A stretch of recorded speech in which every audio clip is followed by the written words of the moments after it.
ಬಾಗಲಕೋಟೆಯ ಮುಧೋಳದಲ್ಲಿ ಕಬ್ಬು ಬೆಳೆಗಾರರ ಆಕ್ರೋಶದ ಜ್ವಾಲೆ ಹೆಚ್ಚಾಗಿದೆ.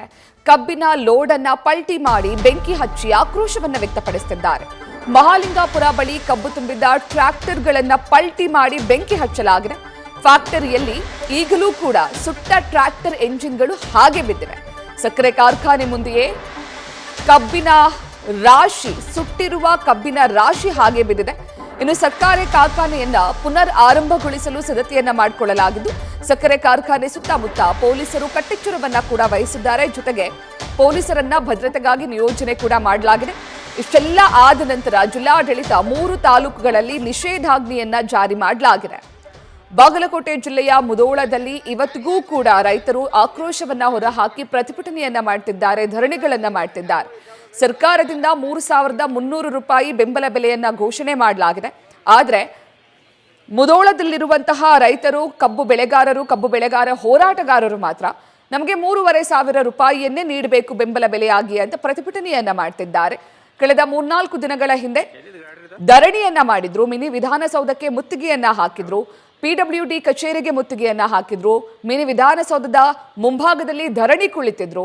ಅದಾದ ನಂತರ ಈಗ ನಿನ್ನೆ ಸಕ್ಕರೆ ಕಾರ್ಖಾನೆಗೆ ತೆಗೆದುಕೊಂಡು ಹೋಗ್ತಾ ಇದ್ದಂತಹ ಕಬ್ಬು ತುಂಬಿದ ಟ್ರ್ಯಾಕ್ಟರ್ ಟ್ರಾಲಿಯನ್ನ ಪಲ್ಟಿ ಮಾಡಿದ್ದಾರೆ. ನಾವು ಪ್ರತಿಭಟನೆ ಮಾಡ್ತಿದ್ದೀವಿ, 3,500ಕ್ಕೆ ಬೇಡಿಕೆ ಇಟ್ಟಿರುವಂತಹ ಸಂದರ್ಭದಲ್ಲಿ ರೈತರು ಸಕ್ಕರೆ ಕಾರ್ಖಾನೆಗೆ ಕಬ್ಬನ್ನು ತಗೊಳ್ಳುವ ತಪ್ಪು ಎನ್ನುವ ಕಾರಣಕ್ಕೆ ಟ್ರ್ಯಾಕ್ಟರ್ ಟ್ರಾಲಿಗಳನ್ನ ಟ್ರ್ಯಾಕ್ಟರ್ ಅನ್ನೇ ಪಲ್ಟಿ ಮಾಡಿದ್ರು. ನೀವು ದೃಶ್ಯದಲ್ಲಿ ಗಮನಿಸ್ತಾ ಇದ್ದೀರಾ. ಸಕ್ಕರೆ ಕಾರ್ಖಾನೆಗೆ ತೆಗೆದುಕೊಂಡು ಹೋಗ್ತಾ ಇದ್ದಂತಹ ಕಬ್ಬು ತುಂಬಿದ್ದ ಟ್ರ್ಯಾಕ್ಟರ್ಗಳನ್ನ ಪಲ್ಟಿ ಮಾಡಲಾಗಿತ್ತು. ಅದಾದ ನಂತರ ಟ್ರ್ಯಾಕ್ಟರ್ಗಳಿಗೆ ಬೆಂಕಿ ಹಚ್ಚಿ ತಮ್ಮ ಆಕ್ರೋಶವನ್ನ ಹೊರಹಾಕಿದ್ದಾರೆ.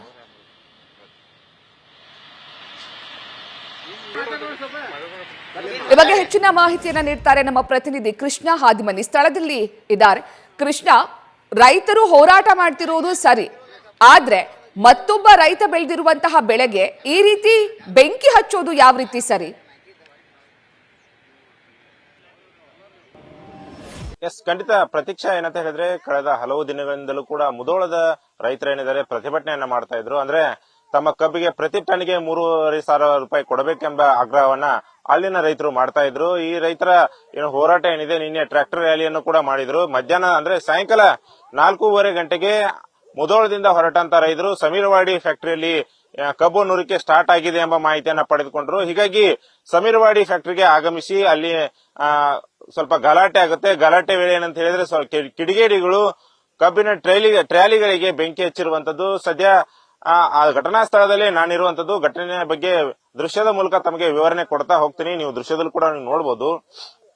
ನಿನ್ನೆ ಏನಂತ ಹೇಳಿದ್ರೆ ಕಿಡಿಗೇಡಿಗಳ ಒಂದು ಕೃತ್ಯಕ್ಕೆ ಈಗಾಗಲೇ ಇಲ್ಲಿ ಕಬ್ಬಿನ ಟ್ರ್ಯಾಲಿಗಳಾಗಿರ್ಬೋದು ಮತ್ತು ಟ್ರ್ಯಾಕ್ಟರ್ ಎಂಜಿನ್ಗಳು ಯಾವ ರೀತಿಯಾಗಿ ಬೆಂಕಿಗೆ ಆಹುತಿ ಆಗಿವೆ ಎಂಬುದನ್ನು ಕೂಡ ನೀವು ದೃಶ್ಯದಲ್ಲಿ ಗಮನಿಸಬಹುದು. ಟ್ರ್ಯಾಕ್ಟರ್ನ ಎಂಜಿನ್ ಸಂಪೂರ್ಣವಾಗಿ ಬೆಂಕಿಯ ಕೆನ್ನಾಲಿಗೆ ಸುಟ್ಟು ಕರಕಲಾಗಿರುವಂತದ್ದು.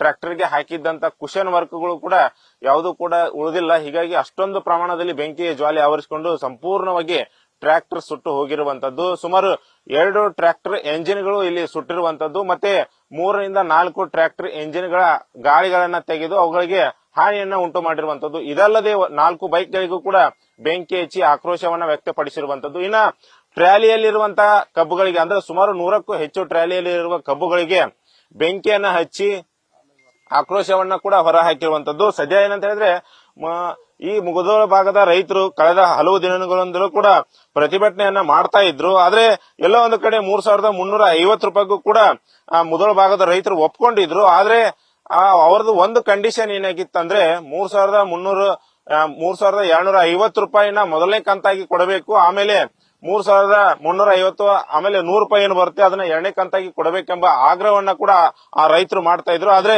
ಈ ಎರಡು ಏನು ಆಗ್ರಹಗಳೇನಿವೆ, ಈ ಆಗ್ರಹಗಳ ಬಗ್ಗೆ ಜಿಲ್ಲಾಡಳಿತ ಆಗಿರ್ಬೋದು ಮತ್ತೆ ಸಕ್ಕರೆ ಕಾರ್ಖಾನೆಗಳಾಗಿರ್ಬೋದು ಮತ್ತೆ ರೈತರ ಮಧ್ಯೆ ಆವಾಗ ಸಭೆಗಳು ನಡೀತಾನೆ ಇದ್ರು ಕೂಡ ಯಾವ್ದು ಸಭೆಗಳು ಕೂಡ ಸಕ್ಸಸ್ ಆಗ್ಲಿರ್ಲಿಲ್ಲ. ಹೀಗಾಗಿ ನಿನ್ನೆ ಏನಂತ ಹೇಳಿದ್ರೆ ರೈತರು ಈ ಫ್ಯಾಕ್ಟರಿಗೆ ಮುತ್ತಿಗೆಯನ್ನ ಹಾಕಿ ಗಲಾಟೆ ಮಾಡೋದಕ್ಕೆ ಶುರು ಮಾಡಿದ್ರು. ಆದ್ರೆ ಕಿಡಿಗೇಡಿಗಳು ಈ ರೀತಿಯಾಗಿ ಕಬ್ಬಿಗೆ ಬೆಂಕಿ ಹಚ್ಚುವ ಮೂಲಕ ಸ್ಥಳದಲ್ಲಿದ್ದಂತ ಎಲ್ಲ ಟ್ರಾಲಿಗಳಿಗೂ ಕೂಡ ಬೆಂಕಿಯನ್ನ ಹಚ್ಚಿ ಆಕ್ರೋಶವನ್ನು ಹೊರ ಹಾಕಿರುವಂತದ್ದು. ಸದ್ಯ ಈ ಬಗ್ಗೆ ಮಾತನಾಡೋದಕ್ಕೆ ಇಲ್ಲೊಬ್ರು ರೈತರು ಕೂಡ ನಮ್ ಜೊತೆ ಇರುವಂತದ್ದು. ಅವ್ರನ್ನು ಕೂಡ ಮಾತನಾಡಿಸ್ತಾ ಹೋಗ್ತೀನಿ. ಅಂದ್ರೆ ಘಟನೆ ಪ್ರತ್ಯಕ್ಷದಸ್ತಿಗಳು ಕೂಡ ನಮ್ ಜೊತೆ ಇರುವಂತದ್ದು. ಅಜರ ಎಷ್ಟು ಗಂಟೆಗೆ ಆಯ್ತು, ಯಾರು ಮಾಡಿದ್ದನ್ನ?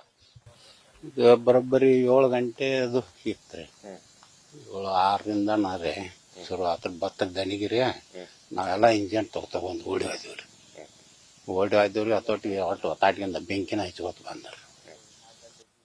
ಯಾರು ಮಾಡ್ಯಾರ? ನಿಮಗ್ ನೋಡಿದಂಗೆ ಯಾರು ಮಾಡಿದ್ರು? ನೋಡಿದಂಗ ಒಟ್ಟು ಕಿಡಿಗೇಡಿಗಳು ಯಾರು ರೈತರೇನ್ ಅಲ್ದವ್ರು, ರೈತರಿಗೆ ಹುಟ್ಟಿದವರು ಅಲ್ರಿ ಅವ್ರು.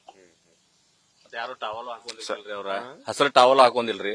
ಎಲ್ಲಾ ಸಣ್ಣ ಸಣ್ಣ ಹುಡುಗರು ಅದಾರ್ರಿ, ಮಾಡಿದವ್ರ ಅವ್ರ ಹುಡುಗರು ಮಾಡಿರ್ರಿ, ಹೊರಗಿನವ್ರ ರೈತರಂತೂ ಅಲ್ರಿ. ಇಷ್ಟಂತೂ ಗ್ಯಾರಂಟಿ ರೀ.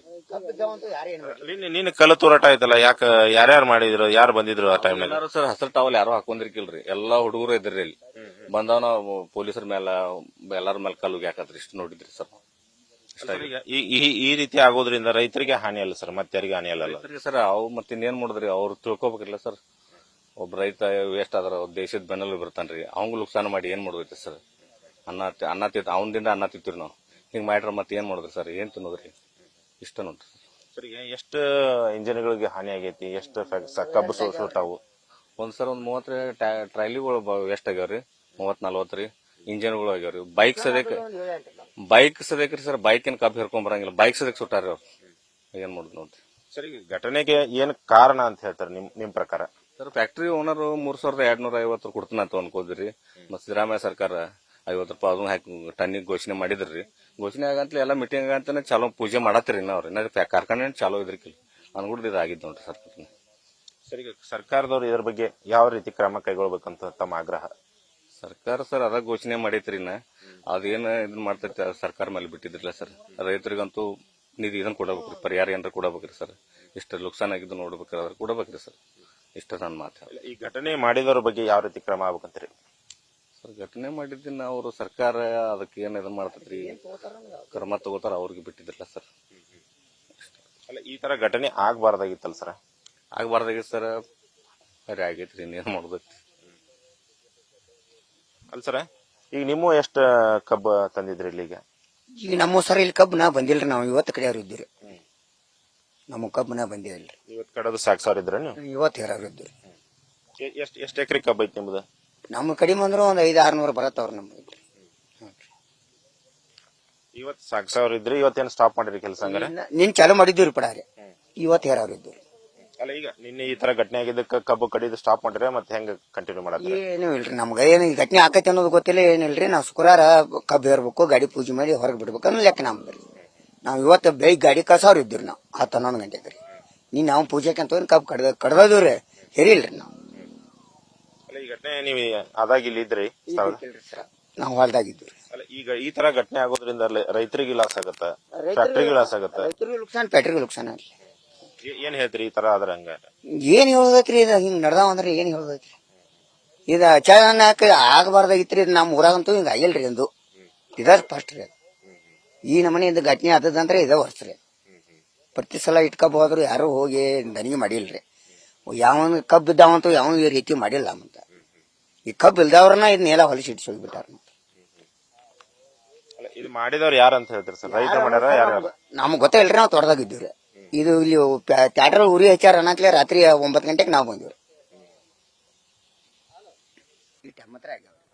ಸದ್ಯ ಈಗ ಎಂತ ಹೇಳಿದ್ರೆ ಸಮೀರ್ವಾಡಿ ಸಕ್ಕರೆ ಫ್ಯಾಕ್ಟರಿ ಆವರಣದಲ್ಲಿ ಈಗ ಎಲ್ಲ ಪರಿಸ್ಥಿತಿ ತಿಳಿಯಾಗಿರುವಂತದ್ದು. ಮೊದಲು ಪ್ರಮುಖವಾಗಿ ನಿನ್ನೆ ನಡೆದಂತಹ ಘಟನೆ ವೇಳೆ ಅಂತ ಹೇಳಿದ್ರೆ ಬಾಗಲಕೋಟೆಯ ಹೆಚ್ಚುವರಿ ಪೊಲೀಸ್ ಅಧೀಕ್ಷಕರಾದಂತಹ ಮಹಾಂತೇಶ್ವರ್ ಜಿದ್ದಿ ಅವರ ಎಡಗಾಲಿಗೆ ಸಂಪೂರ್ಣವಾಗಿ ಪೆಟ್ಟಾಗಿರುವಂತದ್ದು. ಅವರನ್ನ ಕೂಡ ಬಾಗಲಕೋಟೆಯ ಖಾಸಗಿ ಆಸ್ಪತ್ರೆಗೆ ನಿನ್ನೆ ಸಾಯಂಕಾಲ ರವಾನಿಸಲಾಗಿತ್ತು. ಆದ್ರೆ ಹೆಚ್ಚಿನ ಚಿಕಿತ್ಸೆಗಾಗಿ ಕೂಡ ಅವರನ್ನ ಬಾಗಲಕೋಟೆಯಿಂದ ಬೆಂಗಳೂರಿಗೆ ಈಗಾಗಲೇ ರವಾನಿಸಿರುವಂತದ್ದು. ಸದ್ಯ ಇನ್ನು ಸ್ಥಳ ಪರಿಶೀಲನೆಗಾಗಿ ಈಗಾಗಲೇ ಬಾಗಲಕೋಟೆ ಜಿಲ್ಲಾಡಳಿತ ಆಗಿರ್ಬೋದು, ಪೊಲೀಸ್ ಇಲಾಖೆ ಆಗಿರ್ಬೋದು, ಮತ್ತೆ ಜಿಲ್ಲಾ ಉಸ್ತುವಾರಿ ಸಚಿವ RB ತಿಮ್ಮಾಪುರ್ ಅವರು ಕೂಡ ಸ್ಥಳಕ್ಕೆ ಅಂದ್ರೆ ಸುಮಾರು 10ರಿಂದ 10 ಗಂಟೆ ಸಮಯಕ್ಕೆ ಸ್ಥಳಕ್ಕೆ ಆಗಮಿಸಿ ಸ್ಥಳವನ್ನು ಪರಿಶೀಲನೆ ಮಾಡಲಿದ್ದಾರೆ. ಜೊತೆಗೆ ಏನಂತ ಹೇಳಿದ್ರೆ ಪರಿಸ್ಥಿತಿಯನ್ನ ಅವಲೋಕಿಸಿ ಸರ್ಕಾರಕ್ಕೂ ಕೂಡ ವರದಿಯನ್ನು ಕೊಡುವ ಸಾಧ್ಯತೆ ಹೆಚ್ಚಾಗಿರುವಂತದ್ದು. ಸದ್ಯ ಈಗ ಸ್ಥಳದಲ್ಲಿ ಯಾವುದೇ ರೀತಿಯಾದಂತಹ ಅಹಿತಕರ ಘಟನೆ ಆಗದಂತೆ ಎಲ್ಲ ಕಡೆ ಕೂಡ ಪೊಲೀಸ್ ಕಟ್ಟೆಚ್ಚರವನ್ನ ವಹಿಸಿರುವಂತದ್ದು. ಮತ್ತೆ ಜಮಖಂಡಿ ಆಗಿರ್ಬೋದು, ಮುಧೋಳ ಆಗಿರ್ಬೋದು ಮತ್ತು ರಬಕವಿ ಬನ್ನಟ್ಟಿ ತಾಲೂಕಿನಲ್ಲಿ 164 ಕಲಂನಡಿಯಲ್ಲಿ ಈಗಾಗಲೇ ನಿಷೇಧಾಜ್ಞೆ ಜಾರಿಗೊಳಿಸಲಾಗಿದ್ದು, ಇಲ್ಲಿಯೂ ಕೂಡ ಅಹಿತಕರ ಘಟನೆ ಆಗಬಾರದು ಮತ್ತೆ ಈ ತರಹದ ಘಟನೆಗಳು ಜರುಗಿಸಬಾರದು ಅಂತ ಹೇಳಿ ಜಿಲ್ಲಾಡಳಿತ ಈಗಾಗಲೇ ಮುಂಜಾಗ್ರತಾ ಕ್ರಮಗಳನ್ನ ಕೈಗೊಂಡಿರುವಂತದ್ದು. ಪ್ರತೀಕ್ಷಾ.